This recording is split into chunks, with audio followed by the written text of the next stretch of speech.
மக்களவையில் பிரதமர் மோடியை எதிர்க்கட்சியினர் தாக்க திட்டமிட்டதாக கூறப்படும் விவகாரம் குறித்து உங்க மேலேயும் குற்றச்சாட்டு முன்வைக்கப்பட்டிருக்கிறது. அது குறித்து உங்களுடைய கருத்து மேம்? இது அப்பட்டமான மிகப்பெரிய தவறான குற்றச்சாட்டு.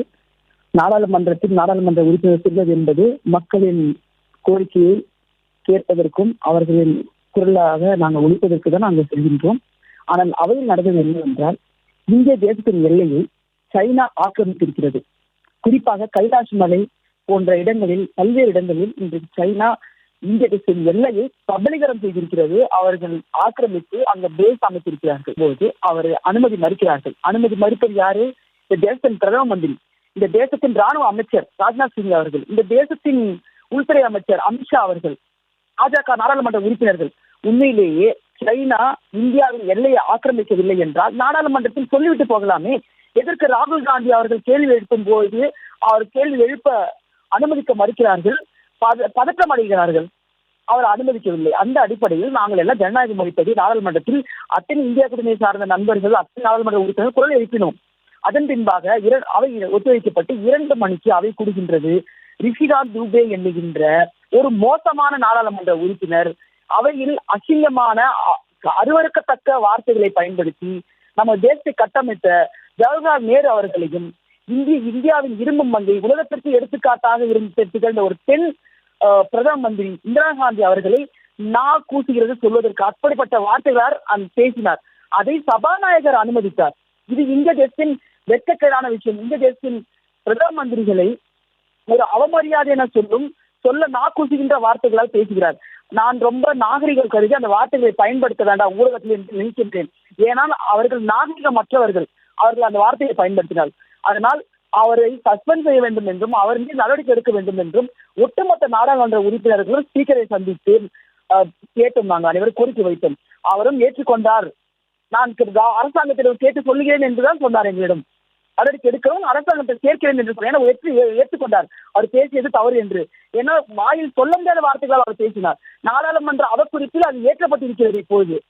அதனால் நடவடிக்கை எடுப்பேன் என்று சொன்னது அடிப்படையில் நாங்கள் நாடாளுமன்றத்தில் காத்துக் கொண்டிருந்தோம். அதன் பின்பாக பிரதம மந்திரி அவர்கள், மரியாதைக்குரிய மோடி அவர்கள் நாடாளுமன்றத்தில் உரையாற்றுவதாக சொன்னார்கள். ராகுல் காந்தி அவர்கள் எதிர்க்கட்சி தலைவர் பேசிய பின்பாக தான் பிரதம மந்திரி பேச வேண்டும். ஆனால் பிரதம மந்திரி பேசுவார், நாடாளுமன்ற தலைவருக்கு அனுமதி கிடையாது என்ற போது நாங்கள் ஜனநாயக முறைப்படி குரல் எழுப்பினோம். எந்த நாட்டிலாவது பெண் நாடாளுமன்ற உறுப்பினர்கள் அந்த தேசத்தின் பிரதம மந்திரியை தாக்க முற்பட்டார் என்ற ஒரு மோசமான வார்த்தை யாராவது பயன்படுத்த முடியுமா? இன்றைக்கு இந்த இந்திய நாட்டில், பெண்களை போற்றுகின்ற இந்த இந்திய நாட்டில் பெண் நாடாளுமன்ற உறுப்பினர்கள் மீது வழி போடுகின்ற ஒரு இக்கட்டான நிலைமைக்கு, ஒரு கேவலமான சூழ்நிலைக்கு தள்ளப்பட்டிருக்கிறது இந்த அரசாங்கம். ஏனென்றால் இந்தியாவின் எல்லையை சைனா ஆக்கிரமித்திருக்கிறது. அது இந்திய தேச மக்களுக்கு தெரிந்து விட்டது. இவர்கள் முகத்திரை கிழிந்திருக்கின்றது. தேசத்தின் மக்கள் எல்லாம் கேள்வி எழுப்புவார்கள் என்று பயந்து கொண்டு நாடாளுமன்ற உறுப்பினர்கள் தாக்க முற்படுகிறார்கள் என்று தவறான செய்தி. நான் கேட்கிறேன், அவைக்கு மாண்புமிகு பாரத பிரதமர் வந்து நாடாளுமன்றத்தில் இந்திய தேசத்தின் மக்களுக்கு தெரிய வேண்டுமானால் அவர் உண்மையை சொல்ல வேண்டியதுதானே? சைனா இந்திய தேசத்தின் எல்லையை ஆக்கிரமிக்கல சொல்ல வேண்டியதுதானே? அது சொல்லுவதற்கு மறைக்கின்றார். அது மட்டுமல்ல, இந்த டெல்லி தலைநகரத்தில் இந்த 15 நாட்களுக்குள்ளாக 800க்கும் மேற்பட்ட பெண்கள் காணாமல் போயிருக்கிறார்கள். அத்தனை செய்தித்தாள்கள் வருகிறது. அதை நாடாளுமன்றத்தில் அனுமதித்தால் அதுவும் நாங்கள் விவாதிப்போம். பெண்கள் நிலை குறித்து கேட்போம்.